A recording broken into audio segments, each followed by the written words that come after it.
হাতে গোনা যে কজন মানুষের সাথে আমার ভীষণ কথা বলতে ইচ্ছে করে তাদের মধ্যে তুই একজন। ডাকবাক্সে জমা হওয়া চিঠির মতো সাধারণ কিন্তু জরুরি। আমি ভালো আছি, যতটা ভালো থাকতে বলেছিলি সম্ভবত তার চেয়েও। গত সপ্তাহে অফিস পিকনিক ছিল। সবকটা ছবিতেই দেখতে পেয়েছি আমার দাড়ি কামানো হাসি মুখ। শুধু ল্যান্সডাউন রোডের ওইসব আলো ঝলমলে সন্ধেবেলাগুলোর জন্য মন কেমন করে মাঝে মধ্যে। বহুদিন বাদে বাবার সাথে ভিডিও কলে কথা হলো গতকাল। আমিই করেছিলাম। তারপর হঠাৎ ভদ্রলোক মাঝরাতে হোয়াটসঅ্যাপে কিছু ছবি পাঠালো। আমাদের বাড়ির ছাদে তোর পুঁতে যাওয়া শিউলি চারাটা গাছ হয়ে গেছে এখন, তাতে ফুল হয়, ফুল ঝরে।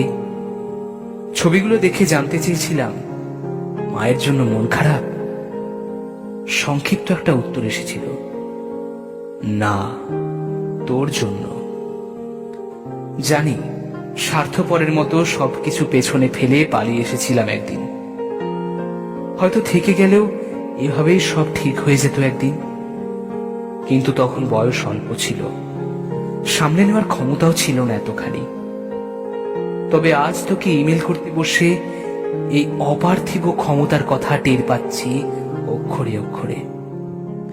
কিন্তু আশ্চর্যের বিষয়, আমাদের মধ্যে হওয়া ঝগড়া, অশান্তি, গালিগালাজের কথা আজ কিছুতেই মনে পড়ছে না। আর মনে পড়ছে না কেন আর তোর সাথে কথা হয় না।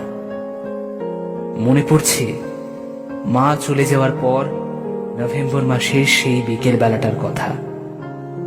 গা পুড়ে যাওয়া জ্বর নিয়ে আমি শুয়ে আছি দোতলার ঘরে। মাথার কাছে তুই চুপ করে বসে। জ্বরের ঘোরে মাঝে মধ্যে চোখ খুলে তোর দিকে তাকালে একটা কথাই বলছিস বারবার, এই তো আমি আছি, চলে যাইনি। আজ এই মেইলটা যখন তোর কাছে পৌঁছবে ততক্ষণে সন্ধে নেমেছে ল্যান্সডাউন রোডে। আমার যাবতীয় অপরাধবোধের অন্ধকারকে ছিন্ন ভিন্ন করে হাজার হাজার টুনি বাল্ব জ্বলে উঠেছে তোদের বাড়িতে।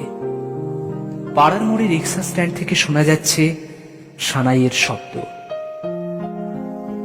আমাদের প্রত্যেকের জীবনে এমন এক একটা দিন আসে যেদিন পৃথিবীর সমস্ত দুঃখ একজোট হয়ে ঝাঁপিয়ে পড়লেও আমাদের মুখ থেকে হাসি কেড়ে নিতে পারে না। আজ সেই দিন। যেদিন মেইলটা খুলবি, পারলে তারপরে একদিন সময় সুযোগ বুঝে বাবাকে একবার ফোন করিস। ভদ্রলোক তোর ব্যাপারে জানতে চায়, মুখ ফুটে বলতে পারে না। আমাকে এই ইমেইলের কোনো উত্তর তোকে দিতে হবে না, কারণ হাতে গোনা যে কজন মানুষের সাথে আমার আর কোনোদিন কথা হবে না তাদের মধ্যে তুই একজন। ভালো থাকিস।